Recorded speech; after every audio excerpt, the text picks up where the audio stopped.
Nā, tērā tētahi tākoro a o tātou mātua tūpuna, ka whai wāhi ki te taumā heke iwi take o te ao, kei a Manawa Wright te pūrongo. E tākoro hia,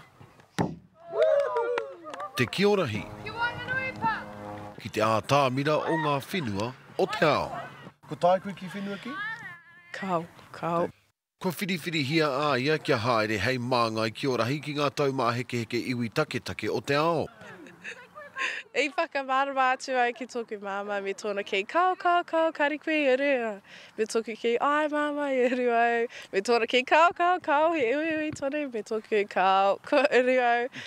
Nō reira, ai, tino hi kaka tunga kau. Ka tū ngā taumā heke ki te taone nui o Palmas ki Brazil. I tēnei wā, kei te hikaka tonu te Manawa, kei te haere ki Brazil.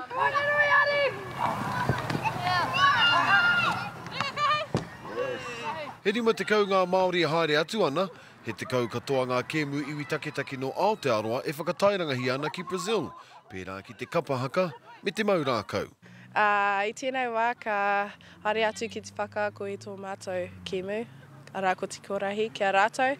Whai muri ka whakaako mātou, whakaako rātou ia mātou i o rātou kēmu takitaki. Ka rere atu awini e rei te aroha o tōna whānau me tōna kura a te rua te kaumātoru o Oketopa. Ki reira ka whātoro haere i te whenua o Brazil mō ngā wiki e rua. Manawa Wright, te karere.